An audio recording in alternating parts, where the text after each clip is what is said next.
ओवैसी के विधायकों ने बदला पाला। बिहार में एआईएमआईएम में बड़ी सेंधमारी, नीतीश कुमार ने कर दिया खेला। नमस्कार, आप देख रहे हैं कैपिटल टीवी की स्पेशल स्टोरी। मैं हूं परवीन शेख। ओवैसी की पार्टी को बिहार में जोरदार झटका लग सकता है। बिहार से अप्रैल में राज्यसभा की 5 सीटें खाली होनी हैं, जिसको लेकर बिहार में सियासी घमासान मचा है, या कहें कि सियासी हलचल बहुत तेज हो गई है। 5 में से 1 सीट को लेकर एनडीए और महागठबंधन में जोर आजमाइश तेज है। 1 सीट को लेकर असदुद्दीन ओवैसी के नेतृत्व वाली ऑल इंडिया मजलिसे इत्तेहादुल मुस्लिमीन यानी एआईएमआईएम एक अहम खिलाड़ी बनकर उभरी है, जिसे सत्ताधारी नेशनल डेमोक्रेटिक अलायंस यानी एनडीए और विपक्षी महागठबंधन दोनों ही लुभा रहे हैं। सूत्रों का कहना है कि दोनों गठबंधन सहयोगियों ने पार्टी के 5 विधायकों का समर्थन हासिल करने के लिए एआईएमआईएम नेतृत्व से संपर्क साधना भी शुरू कर दिया है। एनडीए के लिए एआईएमआईएम का समर्थन उसे सभी 5 सीटें जीतने में मदद करेगा, जबकि राष्ट्रीय जनता दल यानी आरजेडी के नेतृत्व वाले महागठबंधन के लिए यह सुनिश्चित करेगा कि कम से कम एक उम्मीदवार राज्यसभा यानी उच्च सदन में पहुंचे। बिहार से राज्यसभा की 5 सीटें 9 अप्रैल को खाली हो जाएंगी और इन सभी सीटों के लिए चुनाव मार्च में घोषित होने की संभावना है। जिन राज्यसभा का कार्यकाल समाप्त हो रहा है उनमें आरजेडी के प्रेमचंद गुप्ता और अमरिंदर धारी सिंह, जनता दल यूनाइटेड के हरिवंश नारायण सिंह और रामनाथ ठाकुर और राष्ट्रीय लोक मोर्चा यानी आरएलएम के प्रमुख उपेंद्र कुशवाहा शामिल हैं। राज्यसभा चुनाव के फार्मूले के मुताबिक 1 सीट जीतने के लिए किसी पार्टी को कम से कम 41 विधायकों के समर्थन की जरूरत होती है। 243 विधानसभा सीटों में से 202 सीटें होने के कारण एनडीए पहली वरीयता वोटों के आधार पर 4 सीटें हासिल करने के लिए तैयार है। दूसरी तरफ आरजेडी, कांग्रेस और वामपंथी पार्टियों वाले महागठबंधन के पास 35 विधायक हैं।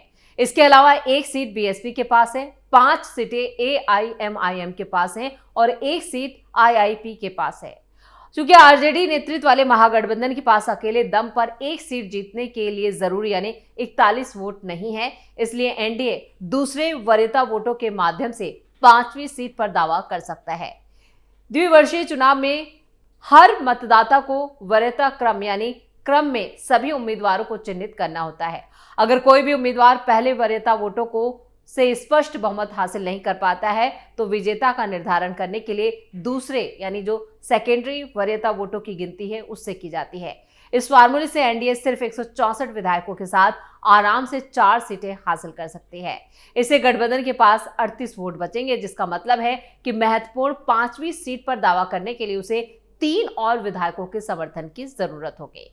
इंडी गठबंधन अपने 35 विधायकों, ओवैसी की पार्टी के 5 विधायकों और एक बीएसपी विधायक के समर्थन से 5वीं सीट जीत सकता है, लेकिन इसके लिए उसे ओवैसी को मनाना होगा। लेकिन इसके लिए एआईएमआईएम का समर्थन बेहद जरूरी है। असदुद्दीन ओवैसी ने बदले समीकरण। इस मामले से परिचित एक सीनियर एनडीए नेता ने कहा कि ऐसे में असदुद्दीन ओवैसी की पार्टी एक अहम भूमिका निभाएगी यानी किंग मेकर की, और जिसे वो सपोर्ट करेगी उसकी जीत पक्की है। अगर एनडीए ओवैसी की पार्टी का समर्थन हासिल कर लेता है तो वो सभी 5 सीटें जीत जाएगा। हालांकि एआईएमआईएम ने अभी तक अपने ऑप्शंस खुले रखे हैं। एआईएमआईएम के प्रदेश अध्यक्ष अख्तरुल इमाम का कहना है कि हमारे रुख के बारे में बात करना अभी जल्दबाजी होगी, समय आने पर हम फैसला लेंगे। उन्होंने इस बात की ना तो पुष्टि की है और ना ही इनकार किया है कि एनडीए या विपक्ष उनकी पार्टी से संपर्क किया है। इस बीच बिहार में विधान परिषद की 2 सीटों के लिए चुनाव राज्यसभा चुनावों के साथ होने की संभावना है। 2 एमएलसी भारतीय जनता पार्टी के मंगल पांडे और जेडीयू के राधाचरण शाह विधानसभा के लिए चुने गए हैं और एमएलसी के तौर पर उनका कार्यकाल 2030 में खत्म होगा। हालांकि डिप्टी सीएम सम्राट चौधरी भी विधानसभा के लिए चुने गए हैं, लेकिन उनका एमएलसी कार्यकाल 28 जून को खत्म हो जाएगा। तो जिस तरह से ओवैसी के 5 विधायकों को लेकर जो सियासत बिहार में देखी जा रही है, उससे साफ है कि इस वक्त ओवैसी की पौबारा है।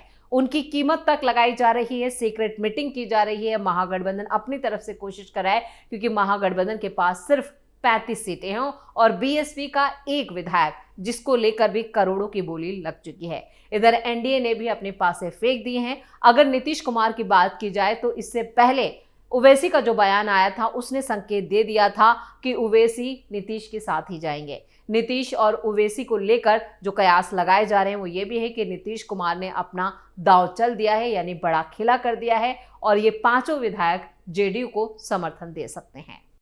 बिहार की सियासत में ओवैसी। असदुद्दीन ओवैसी की पार्टी एआईएमआईएम ने बिहार की राजनीति में खासकर सीमांचल इलाके में, जिनमें किशनगंज, अररिया, कटिहार, पूर्णिया से अपनी मौजूदगी दर्ज कराई है। सीमांचल में मुस्लिम आबादी ज्यादा है। 2020 के विधानसभा चुनावों में एआईएमआईएम ने 5 सीटें जीती थी और इसे दोबारा रिपीट भी किया, जिससे ओवैसी पहली बार बिहार में बड़े स्तर पर चर्चा में आए। आरजेडी और कांग्रेस का आरोप है कि ओवैसी सेकुलर वोट काटते हैं, जिससे बीजेपी को फायदा होता है।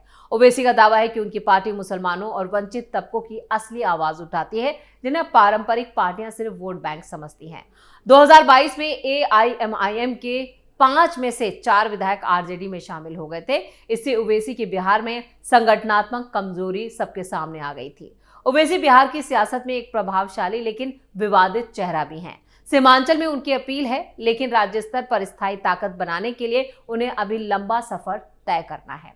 अभी हाल ही में ओवैसी ने नीतीश सरकार को लेकर एक बड़ा बयान दिया था, जिसके सियासी मायने काफी हद तक तेजस्वी यादव की सियासत पर सवाल खड़े करते हैं। ओवैसी ने उस वक्त कहा था, हम पटना में बनी नई सरकार को शुभकामनाएं देते हैं। हम पूरा सहयोग देने का वादा भी कर सकते हैं, बशर्ते वो सीमांचल क्षेत्र के साथ न्याय करें और सांप्रदायिकता को भी दूर रखें। एआईएमआईएम सिर्फ मुसलमानों के लिए ही नहीं, बल्कि सीमांचल में रहने वाले सभी लोगों के लिए लड़ती रही है, जहां दलितों और आदिवासियों की भी अच्छी आबादी है। हम उम्मीद करते हैं कि नई सरकार इस उपेक्षित क्षेत्र पर ध्यान देगी और पटना और राजगीर तक ही सीमित नहीं रहेगी। अब ये बयान 23 नवंबर को एआईएमआईएम प्रमुख असदुद्दीन ओवैसी ने सीमांचल के अपने 2 दिन के दौरे के दौरान दिया था।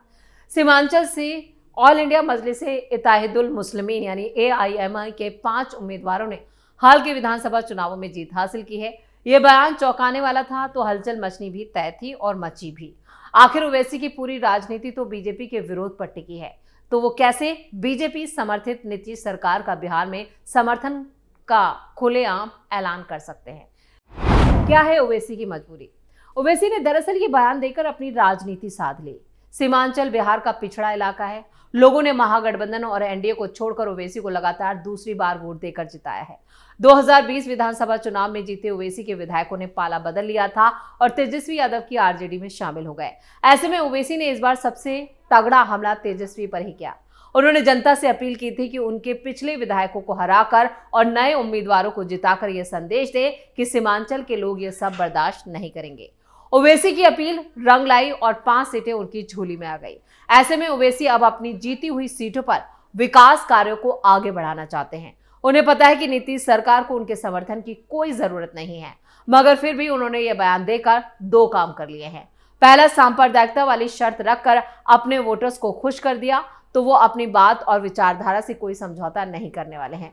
दूसरा, उन्होंने सरकार के साथ एक संवाद भी स्थापित कर लिया, खासकर नीतीश कुमार से। इससे उनके विधायकों को विकास कार्य कराने में सरकार का सहयोग मिल सकेगा, यानी फंड मिलता रहेगा। राहुल और तेजस्वी आउट। बिहार की राजनीति में इन दिनों एक नया दृश्य भी उभर रहा है।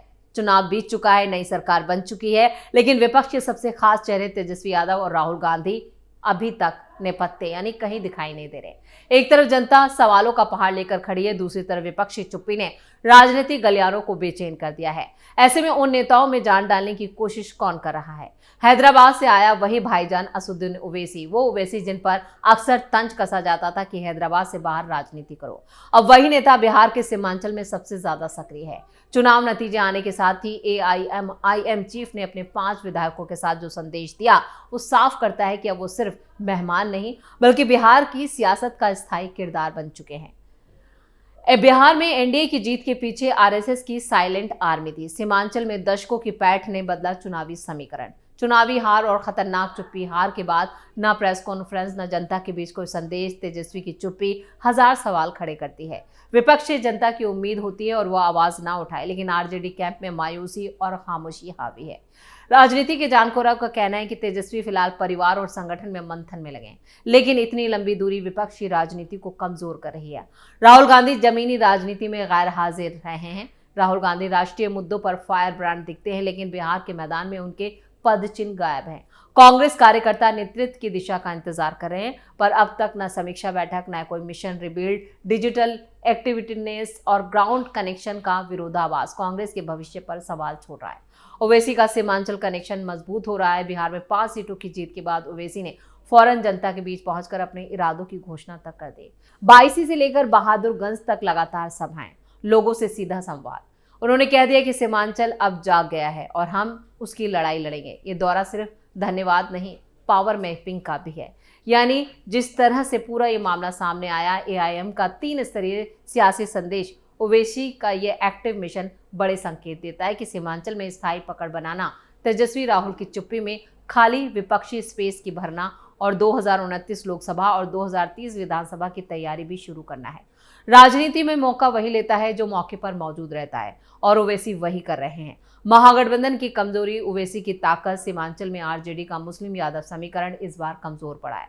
कांग्रेस पहले ही हाशिए पर थी। ऐसे में एआईएमआई का उभरना सीधा संकेत है। जहां विपक्ष कमजोर होगा, ओवैसी वहां मजबूत हो जाएंगे। उनके भाषणों में साफ एजेंडा है। सीमांचल को पिछड़ेपन से निकालने का संकल्प, भ्रष्टाचार और लापरवाही पर सीधा वार, गरीबों और युवाओं के मुद्दों को प्राथमिकता। ओवैसी यहां केवल वोट नहीं, विश्वास और विकास दोनों को आधार बना रहे हैं, जो बताता है कि ओवैसी का एजेंडा बिल्कुल साफ है और वो आगे बढ़ते रहेंगे। जो बिहार का राजनीतिक संतुलन, राजनीति में एक नियम होता है, जहां नेता गायब वहां जनता नया सहारा ढूंढ लेती है। तेजस्वी और राहुल गांधी की खामोशी में ओवैसी वैकल्पिक नेतृत्व के रूप में उभरते हैं। आज सिर्फ सीमांचल हिला है, कल पूरा बिहार हिल सकता है। अगर यही स्थिति रही तो ओवैसी न सिर्फ विपक्ष की राजनीति में घुसपैठ करेंगे, बल्कि महागठबंधन के समीकरण भी उलट सकते हैं। ओवैसी मौजूद हैं और विपक्ष के बड़े चेहरे गायब। यही मौजूदगी आने वाले दिनों में बिहार की सियासत का सबसे बड़ा फैक्टर बन सकती है। इसी के साथ स्पेशल स्टोरी में इतना ही। वीडियो कैसा लगा कमेंट करके अपनी राय जरूर दें। वीडियो को लाइक करें, शेयर करें और कैपिटल टीवी को सब्सक्राइब जरूर करें। धन्यवाद।